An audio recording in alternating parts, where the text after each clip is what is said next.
श्रीगणेशाय नमः। अथ श्री हरिद्रा गणेशकवचम्। ईश्वर उवाच शृणु वक्ष्यामि कवचम् सर्वसिद्धिकरम् प्रिये। पठित्वा पाठयित्वा च मुच्यते सर्वसङ्कटात्। अज्ञात्वा कवचम् देवी गणेशस्य मनुं जपेत्। सिद्धिर्न जायते तस्य कल्पकोटिशतैरपि। ॐ आमोदस्य शिरः पातु प्रमोदस्य शिखोपरि। सम्मोदो भ्रूयुगे पातु भ्रूर्मध्ये च गणाधिपः। गणाक्रीडो नेत्रयुग्मम् नासायाम् गणनायकः। गणक्रीडान्वितः पातु वदने सर्वसिद्धये। जिह्वायाम् सुमुखः पातु ग्रीवायाम् दुर्मुखः सदा। विघ्नेषु हृदये पातु विघ्ननाथस्य वक्षसि। गणानाम् नायकः पातु बाहुयुग्मम् सदा मम। विघ्नकर्ता च ह्युदरे विघ्नहर्ता च लिङ्गके। गजवक्त्रः कटिदेशे एकदन्तो नितम्बके। लम्बोदरः सदा पातु गुह्यदेशे ममारुणः। व्यालयज्ञोपवीति माम् पातु पादयुगे सदा। जापकः सर्वदा पातु जानुजङ्घे गणाधिपः। हारिद्रः सर्वदा पातु सर्वाङ्गे गणनायकः। य इदम् पपठे नित्यम् गणेशस्य महेश्वरी। कवचम् सर्वसिद्धाख्यम् सर्वविघ्नविनाशनम्। सर्वसिद्धिकरम् साक्षात् सर्वपापविमोचनम्। सर्वसम्पत्प्रदम् साक्षात् सर्वदुःखविमोक्षणम्। सर्वापत्तिप्रशमनम् सर्वशत्रुक्षयङ्करम्। ग्रहपीडाज्वरारोगा ये चान्निगुह्यकादयः। पठनाद्धारणाद्देव नाशमायन्ति तत्क्षणात्। धनधान्यकरम् देवी कवचम् सुरपूजिताम्। समम् नास्ति महेशानि त्रैलोक्ये कवचस्य च। हारिद्रस्य महादेवी विघ्नराजस्य भूतले। किमन्निरसदालापैर्यत्रायुर्व्ययतामियात्। शृणु वक्ष्यामि कवचम् सर्वसिद्धिकरम् प्रिये। पठित्वा पाठयित्वा च मुच्यते सर्वसङ्कटात्। अज्ञात्वा कवचम् देवी गणेशस्य मनुं जपेत्। सिद्धिर्न जायते तस्य कल्पकोटिशतैरपि। ॐ आमोदस्य शिरः पातु प्रमोदस्य शिखोपरि। सम्मोदो भ्रूयुगे पातु भ्रूर्मध्ये च गणाधिपः।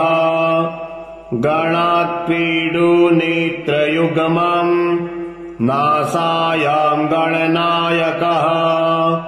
गणक्रीडान्वितः पातु वदने सर्वसिद्धये जिह्वायां सुमुखः पातु ग्रीवायां दुर्मुखः सदा विघ्नेषु हृदये पातु विघ्ननाथस्य वक्षसि गणानां नायकः पातु बाहुयुग्मं सदा मम विघ्नकर्ता च ह्युदरे विघ्नहर्ता च लिङ्गके गजवक्त्रः कटिदेशे एकदन्तो नितम्बके लम्बोदरः सदा पातु गुह्यदेशे ममारुणः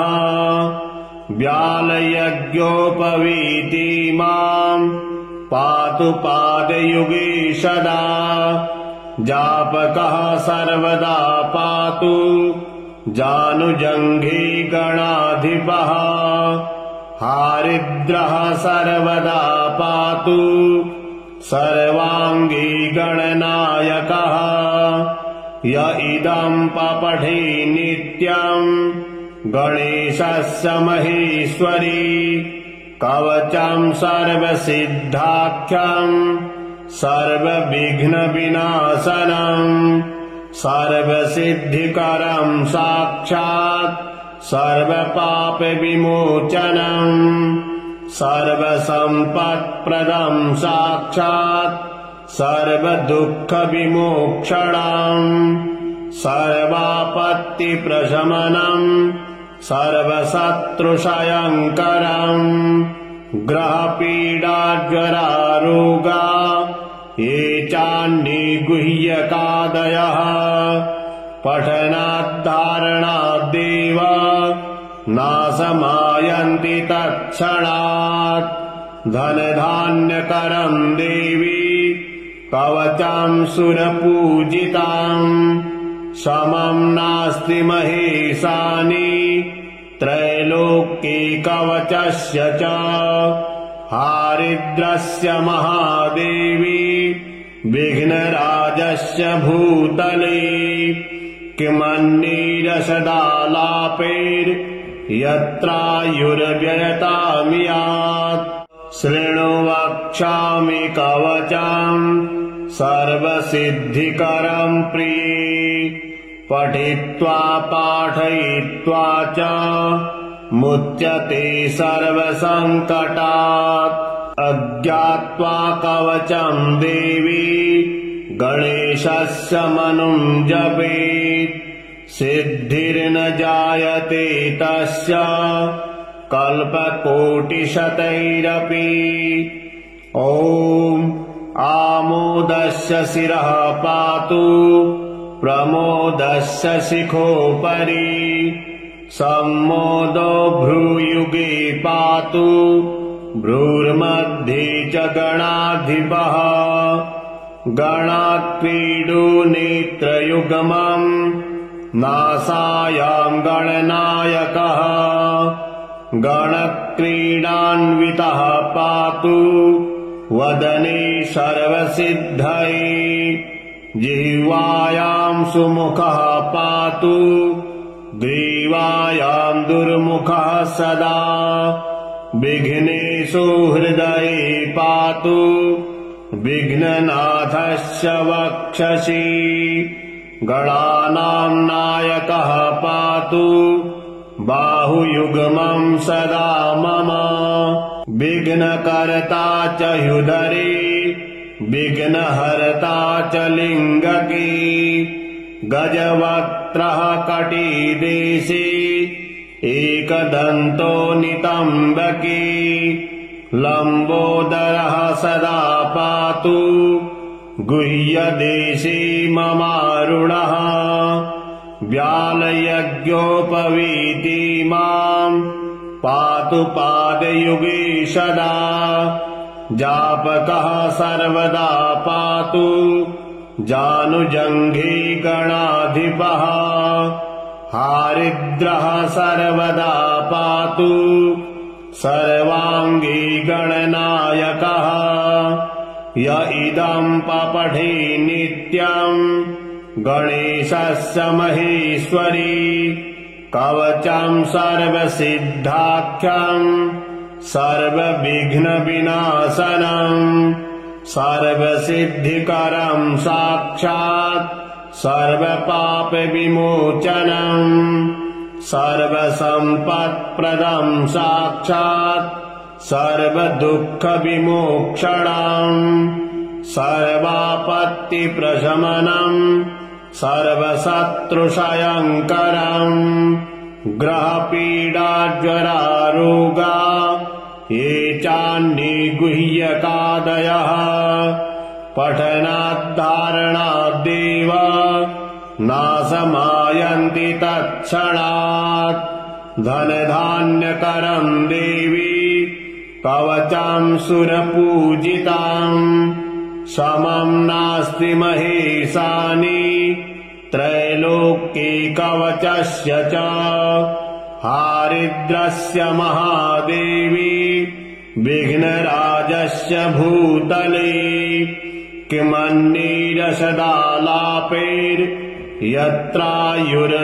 किमन्नीरसदालापैर्यत्रायुर्व्ययतामियात् शृणु वक्ष्यामि कवचम् सर्वसिद्धिकरम् प्रिये पठित्वा पाठयित्वा च मुच्यते सर्वसङ्कटात् अज्ञात्वा कवचम् देवी गणेशस्य मनुम् जपेत् सिद्धिर्न जायते तस्य कल्पकोटिशतैरपि ॐ आमोदस्य शिरः पातु प्रमोदस्य शिखोपरि सम्मोदो भ्रूयुगे पातु भ्रूर्मध्ये च गणाधिपः गणाक्रीडो नेत्रयुग्मम् नासायाम् गणनायकः गणक्रीडान्वितः पातु वदने सर्वसिद्धये जिह्वायाम् सुमुखः पातु ग्रीवायाम् दुर्मुखः सदा विघ्नेषु हृदये पातु विघ्ननाथस्य वक्षसि गणानाम् नायकः पातु बाहुयुग्मम् सदा मम विघ्नकर्ता च ह्युदरे विघ्नहर्ता च लिङ्गके गजवक्त्रः कटिदेशे एकदन्तो नितम्बके लम्बोदरः सदा पातु गुह्यदेशे ममारुणः व्यालयज्ञोपवीति माम् पातु पादयुगे सदा जापकः सर्वदा पातु जानुजङ्घे गणाधिपः हारिद्रः सर्वदा पातु सर्वाङ्गी गणनायकः य इदम् पपठे नित्यम् गणेशस्य महेश्वरी कवचं सर्वसिद्धाख्यम् सर्वविघ्नविनाशनम् सर्वसिद्धिकरम् साक्षात् सर्वपापविमोचनम् सर्वसम्पत्प्रदम् साक्षात् सर्वदुःखविमोक्षणम् सर्वापत्तिप्रशमनम् सर्वशत्रुक्षयङ्करम् ग्रहपीडाज्वरारोगा ये चान्निगुह्यकादयः पठनाद्धारणाद्देव नाशमायन्ति तत्क्षणात् धनधान्यकरम् देवी कवचं सुरपूजिताम् समम् नास्ति महेशानि त्रैलोक्ये कवचस्य च हारिद्रस्य महादेवी विघ्नराजस्य भूतले किमन्नीरसदालापैर्यत्रायुर्व्ययतामियात् शृणु वक्ष्यामि कवचम् सर्वसिद्धिकरम् प्रिये पठित्वा पाठयित्वा च मुच्यते सर्वसङ्कटात् अज्ञात्वा कवचम् देवी गणेशस्य मनुम् जपेत् सिद्धिर्न जायते तस्य कल्पकोटिशतैरपि ॐ आमोदस्य शिरः पातु प्रमोदस्य शिखोपरि सम्मोदो भ्रूयुगे पातु भ्रूर्मध्ये च गणाधिपः गणाक्रीडो नेत्रयुग्मम् नासायाम् गणनायकः गणक्रीडान्वितः पातु वदने सर्वसिद्धये जिह्वायाम् सुमुखः पातु ग्रीवायाम् दुर्मुखः सदा विघ्नेषु हृदये पातु विघ्ननाथस्य वक्षसि गणानाम् नायकः पातु बाहुयुग्मम् सदा मम विघ्नकर्ता च ह्युदरे विघ्नहर्ता च लिङ्गके गजवक्त्रः कटिदेशे एकदन्तो नितम्बके लम्बोदरः सदा पातु गुह्यदेशे ममारुणः व्यालयज्ञोपवीति माम् पातु पादयुगे सदा जापकः सर्वदा पातु जानुजङ्घे गणाधिपः हारिद्रः सर्वदा पातु सर्वाङ्गी गणनायकः य इदम् पपठे नित्यम् गणेशस्य महेश्वरी कवचम् सर्वसिद्धाख्यम् सर्वविघ्नविनाशनम् सर्वसिद्धिकरम् साक्षात् सर्वपापविमोचनम् सर्वसम्पत्प्रदम् साक्षात् सर्वदुःखविमोक्षणम् सर्वापत्तिप्रशमनम् सर्वशत्रुक्षयङ्करम् ग्रहपीडाज्वरारोगा ये चान्निगुह्यकादयः पठनाद्धारणाद्देव नाशमायन्ति तत्क्षणात् धनधान्यकरम् देवी कवचम् सुरपूजिताम् समम् नास्ति महेशानि त्रैलोक्ये कवचस्य च हारिद्रस्य महादेवी विघ्नराजस्य भूतले किमन्नीरसदालापैर्यत्रायुर्व्ययतामियात् शृणु वक्ष्यामि कवचम् सर्वसिद्धिकरम् प्रिये पठित्वा पाठयित्वा च मुच्यते सर्वसङ्कटात् अज्ञात्वा कवचम् देवी गणेशस्य मनुम् जपेत् सिद्धिर्न जायते तस्य कल्पकोटिशतैरपि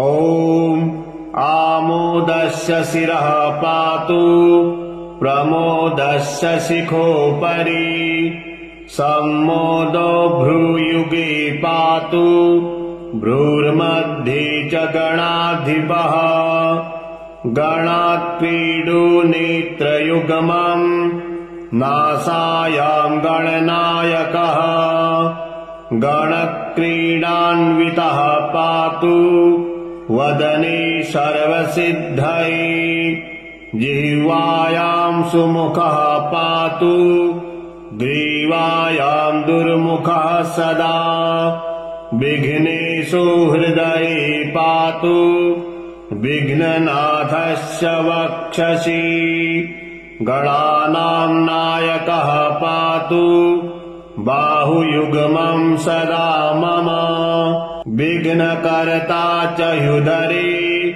विघ्नहर्ता च लिङ्गके गजवक्त्रः कटिदेशे एकदन्तो नितम्बके लम्बोदरः सदा पातु गुह्यदेशे ममारुणः व्यालयज्ञोपवीति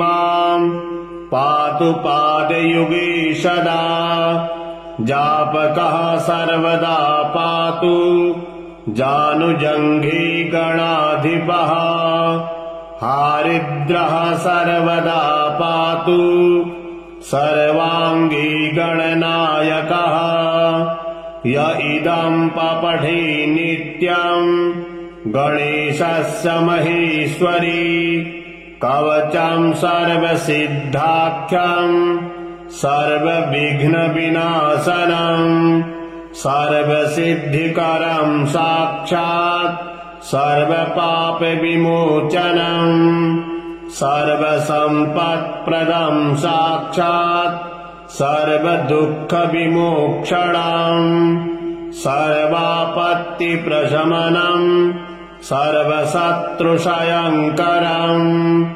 ग्रहपीडाज्वरारोगा ये चान्निगुह्यकादयः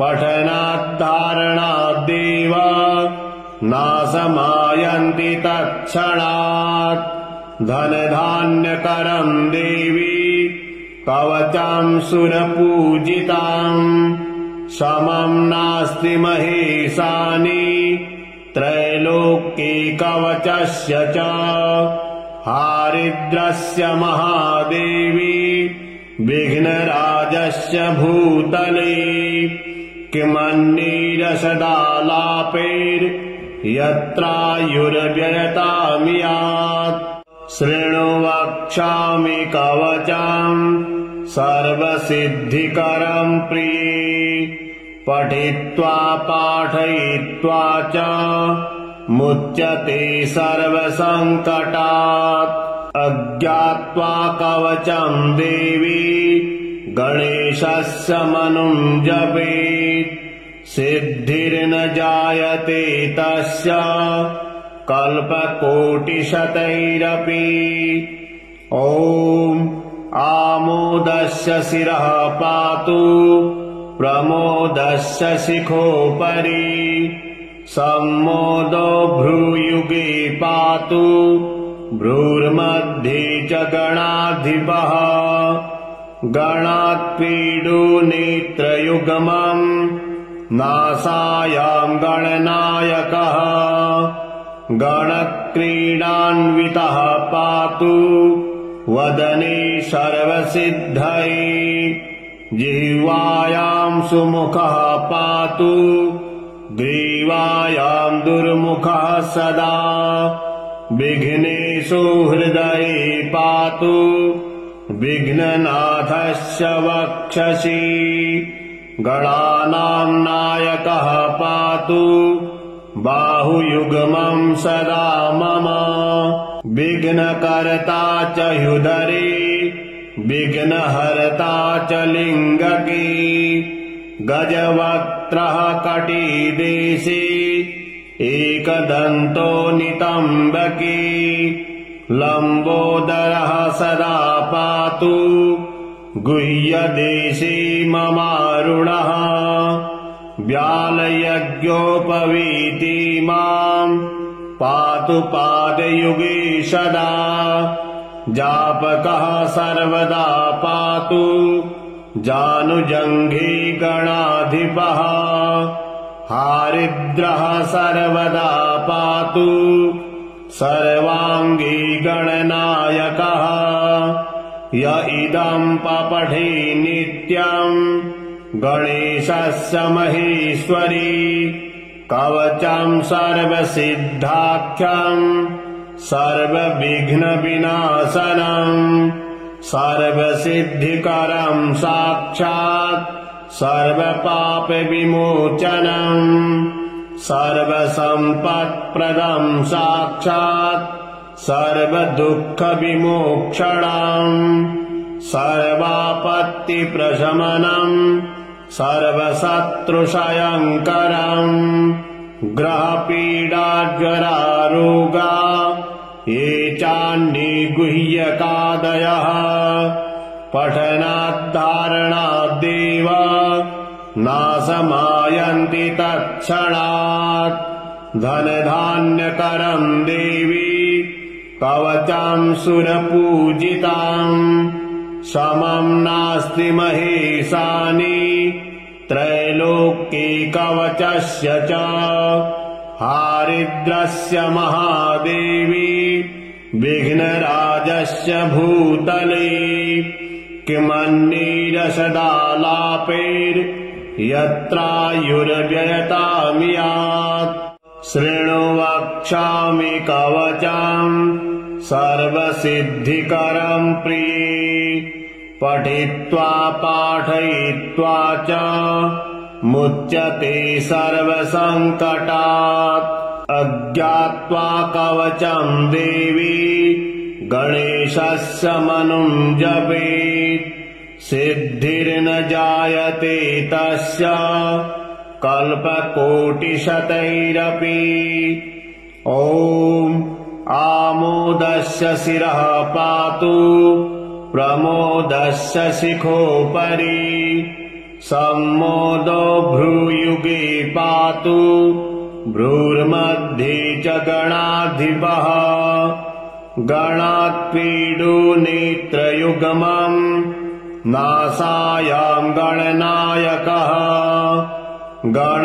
गणक्रीडान्वितः पातु वदने सर्वसिद्धये जिह्वायाम् सुमुखः पातु ग्रीवायाम् दुर्मुखः सदा विघ्नेषु हृदये पातु विघ्ननाथस्य वक्षसि गणानाम् नायकः पातु बाहुयुग्मम् सदा मम विघ्नकर्ता च ह्युदरे विघ्नहर्ता च लिङ्गके गजवक्त्रः कटिदेशे एकदन्तो नितम्बके लम्बोदरः सदा पातु गुह्यदेशे ममारुणः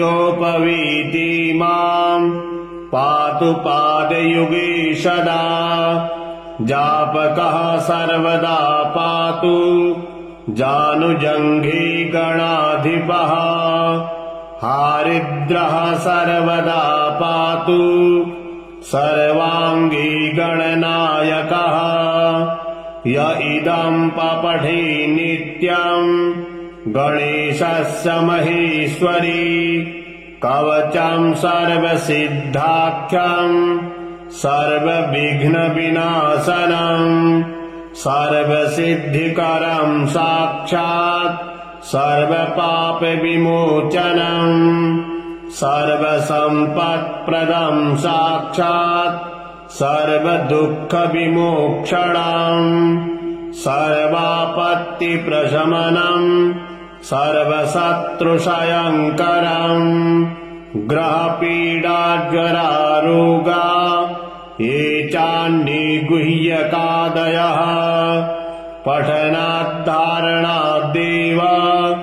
नाशमायन्ति तत्क्षणात् धनधान्यकरम् देवी कवचम् सुरपूजिताम् समम् नास्ति महेशानि त्रैलोक्यकवचस्य च हारिद्रस्य महादेवी विघ्नराजस्य भूतले किमन्निरसदालापैर्यत्रायुर्व्ययतामियात् शृणु वक्ष्यामि कवचम् सर्वसिद्धिकरम् प्रिये पठित्वा पाठयित्वा च मुच्यते सर्वसङ्कटात् अज्ञात्वा कवचं देवी गणेशस्य मनुं जपेत् सिद्धिर्न जायते तस्य कल्पकोटिशतैरपि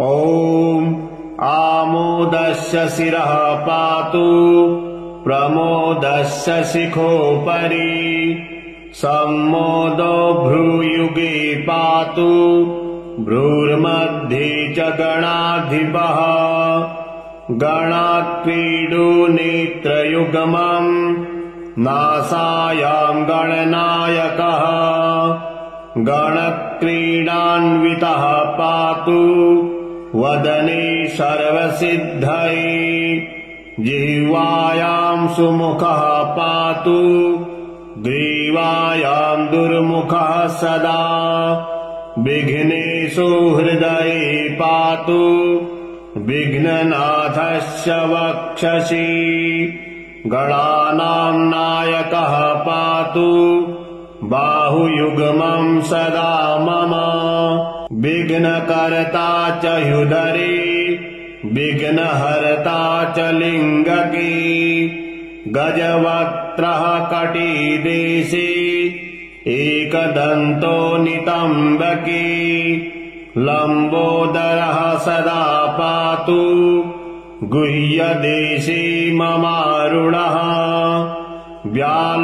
व्यालयज्ञोपवीति माम् पातु पादयुगे सदा जापकः सर्वदा पातु जानुजङ्घे गणाधिपः हारिद्रः सर्वदा पातु सर्वाङ्गी गणनायकः य इदं पपठे नित्यम् गणेशस्य महेश्वरी कवचं सर्वसिद्धाख्यम् सर्वविघ्नविनाशनम् सर्वसिद्धिकरम् साक्षात् सर्वपापविमोचनम् सर्वसम्पत्प्रदम् साक्षात् सर्वदुःखविमोक्षणम् सर्वापत्तिप्रशमनम् सर्वशत्रुक्षयङ्करम्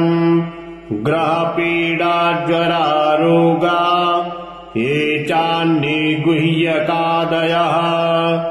पठनाद्धारणाद्देव नाशमायन्ति तत्क्षणात् धनधान्यकरम् देवी कवचं सुरपूजिताम् समम् नास्ति महेशानि त्रैलोक्ये कवचस्य च हारिद्रस्य महादेवी विघ्नराजस्य भूतले किमन्नीरसदालापैर्यत्रायुर्व्ययतामियात् शृणु वक्ष्यामि कवचम् सर्वसिद्धिकरम् प्रिये पठित्वा पाठयित्वा च मुच्यते सर्वसङ्कटात् अज्ञात्वा कवचं देवी गणेशस्य मनुं जपेत् सिद्धिर्न जायते तस्य कल्पकोटिशतैरपि ॐ आमोदस्य शिरः पातु प्रमोदस्य शिखोपरि सम्मोदो भ्रूयुगे पातु भ्रूर्मध्ये च गणाधिपः गणाक्रीडो नेत्रयुग्मम् नासायां गणनायकः गणक्रीडान्वितः पातु वदने सर्वसिद्धये जिह्वायां सुमुखः पातु ग्रीवायां दुर्मुखः सदा विघ्नेषु हृदये पातु विघ्ननाथस्य वक्षसि गणानां नायकः पातु बाहुयुग्मं सदा मम विघ्नकर्ता च ह्युदरे विघ्नहर्ता च लिङ्गकी गजवक्त्रः कटिदेशे एकदन्तो नितम्बकी लम्बोदरः सदा पातु गुह्यदेशे ममारुणः व्यालयज्ञोपवीति माम् पातु पादयुगे सदा जापकः सर्वदा पातु जानुजङ्घे गणाधिपः हारिद्रः सर्वदा पातु सर्वाङ्गी गणनायकः य इदम् पपठे नित्यम् गणेशस्य महेश्वरी कवचम् सर्वसिद्धाख्यम् सर्वविघ्नविनाशनम् सर्वसिद्धिकरम् साक्षात् सर्वपापविमोचनम् सर्वसम्पत्प्रदम् साक्षात् सर्वदुःखविमोक्षणम् सर्वापत्तिप्रशमनम् सर्वशत्रुक्षयङ्करम् ग्रहपीडाज्वरारोगा ये चान्निगुह्यकादयः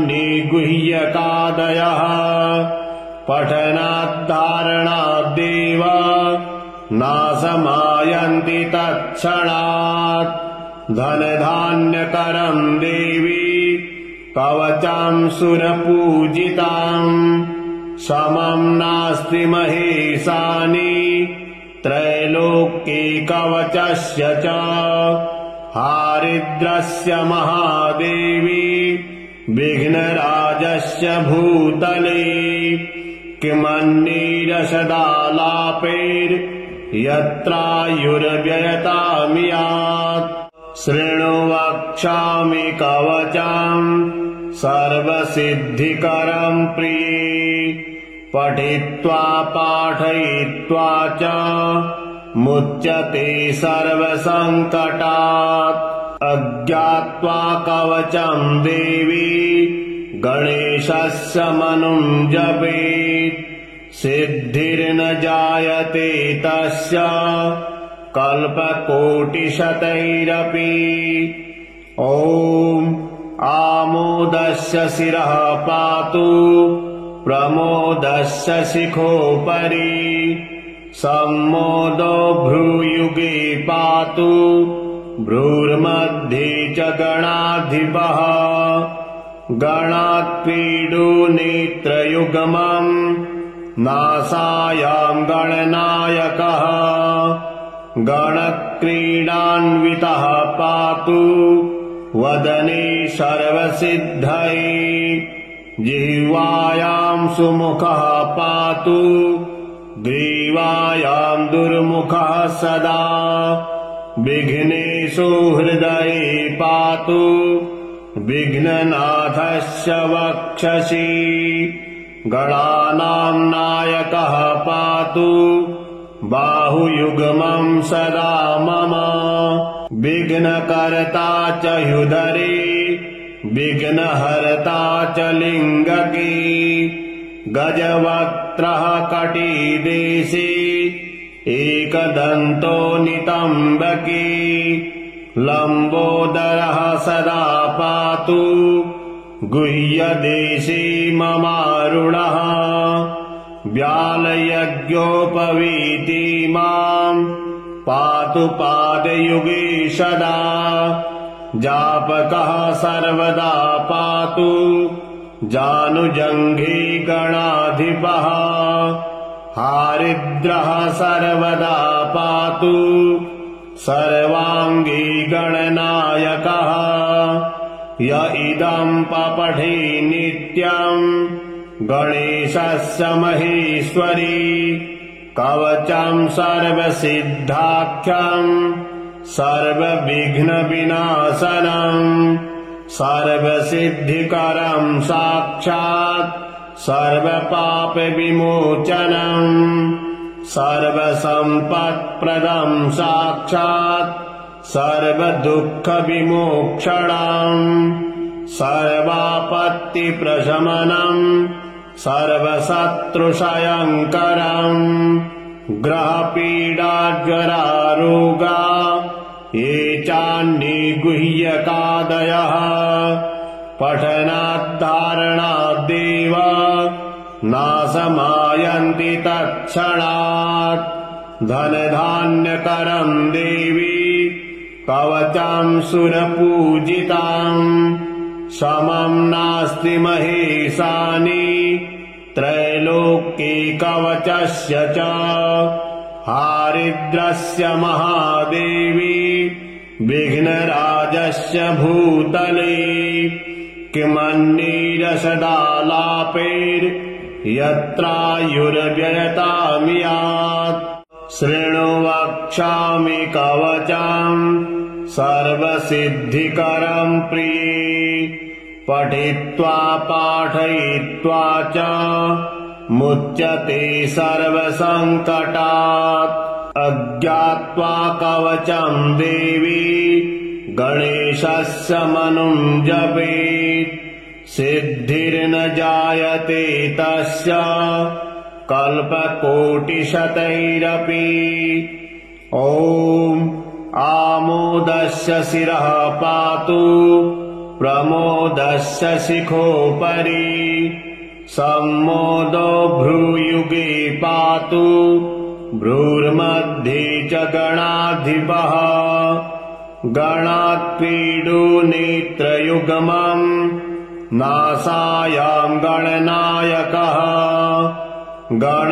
गणक्रीडान्वितः पातु वदने सर्वसिद्धये जिह्वायाम् सुमुखः पातु ग्रीवायाम् दुर्मुखः सदा विघ्नेषु हृदये पातु विघ्ननाथस्य वक्षसि गणानाम् नायकः पातु बाहुयुग्मम् सदा मम विघ्नकर्ता च ह्युदरे विघ्नहर्ता च लिङ्गके गजवक्त्रः कटिदेशे एकदन्तो नितम्बके लम्बोदरः सदा पातु गुह्यदेशे ममारुणः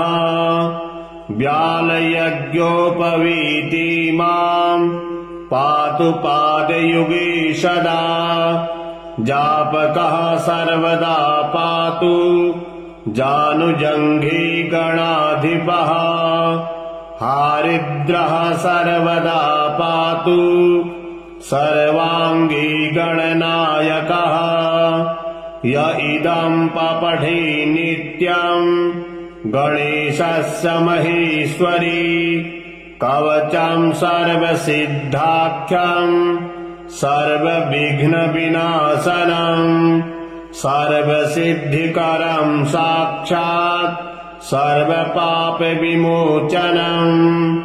सर्वसम्पत्प्रदम् साक्षात् सर्वदुःखविमोक्षणम् सर्वापत्तिप्रशमनम् सर्वशत्रुक्षयङ्करम् ग्रहपीडाज्वरारोगा ये चान्निगुह्यकादयः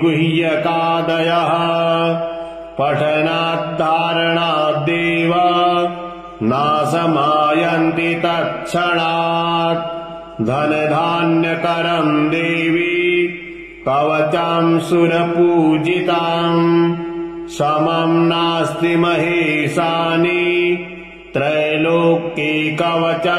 च हारिद्रस्य महादेवी विघ्नराजस्य भूतले किमन्नीरसदालापैर्यत्रायुर्व्ययतामियात् शृणु वक्ष्यामि कवचम् सर्वसिद्धिकरम् प्रिये पठित्वा पाठयित्वा च मुच्यते सर्वसङ्कटात् अज्ञात्वा कवचम् देवी गणेशस्य मनुम् जपेत् सिद्धिर्न जायते तस्य कल्पकोटिशतैरपि।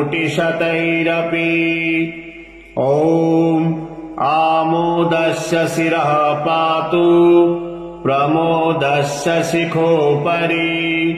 सम्मोदो भ्रूयुगे पातु भ्रूर्मध्ये च गणाधिपः। गणाक्रीडो नेत्रयुग्मम् नासायां गणनायकः। गणक्रीडान्वितः पातु वदने सर्वसिद्धये। जिह्वायां सुमुखः पातु ग्रीवायां दुर्मुखः सदा। विघ्नेषु हृदये पातु विघ्ननाथस्य वक्षसि।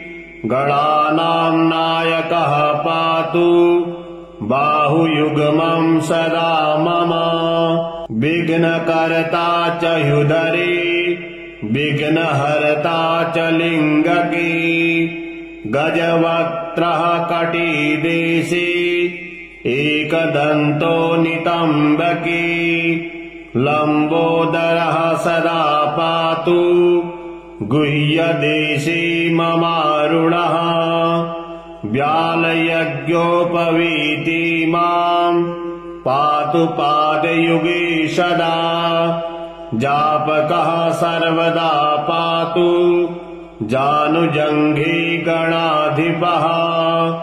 हारिद्रः सर्वदा पातु सर्वाङ्गे गणनायकः।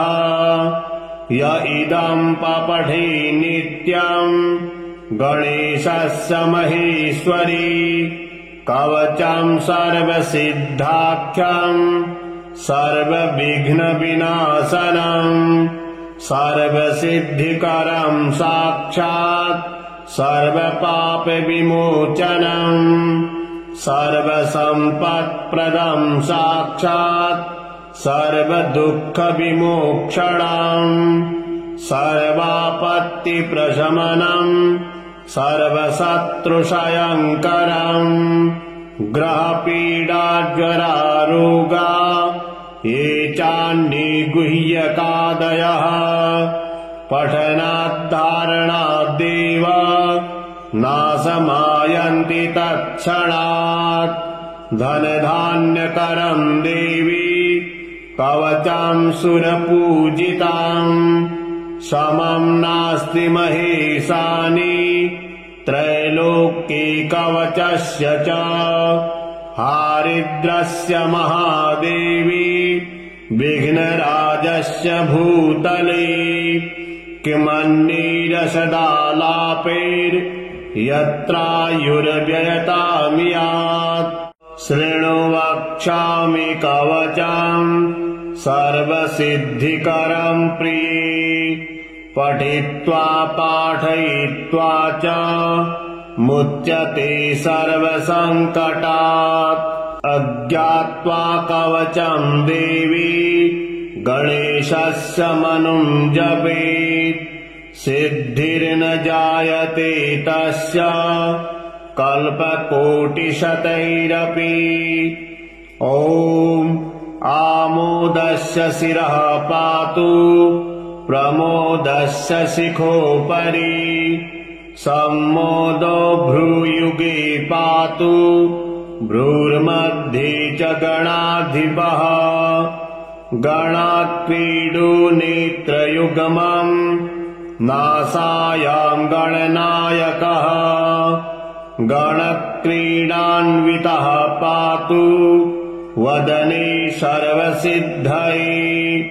जिह्वायां सुमुखः पातु ग्रीवायां दुर्मुखः सदा। विघ्नेषु हृदये पातु विघ्ननाथस्य वक्षसि। गणानां नायकः पातु बाहुयुग्मं सदा मम। विघ्नकर्ता च ह्युदरे विघ्नहर्ता च लिङ्गके। गजवक्त्रः कटिदेशे एकदन्तो नितम्बकी लम्बोदरः सदा पातु गुह्यदेशे ममारुणः व्यालयज्ञोपवीति माम् पातु पादयुगे सदा जापकः सर्वदा पातु जानुजङ्घे गणाधिपः हारिद्रः सर्वदा पातु सर्वाङ्गी गणनायकः य इदम् पपठे नित्यम् गणेशस्य महेश्वरी कवचम् सर्वसिद्धाख्यम् सर्वविघ्नविनाशनम् सर्वसिद्धिकरम् साक्षात् सर्वपापविमोचनम् सर्वसम्पत्प्रदम् साक्षात् सर्वदुःखविमोक्षणम् सर्वापत्तिप्रशमनम् सर्वशत्रुक्षयङ्करम् ग्रहपीडाज्वरारोगा ये चान्ये गुह्यकादयः पठनाद्धारणाद्देव नाशमायन्ति तत्क्षणात् धनधान्यकरम् देवी कवचम् सुरपूजिताम् समम् नास्ति महेशानि त्रैलोक्ये कवचस्य च हारिद्रस्य महादेवी विघ्नराजस्य भूतले किमन्नीरसदालापैर्यत्रायुर्व्ययतामियात्।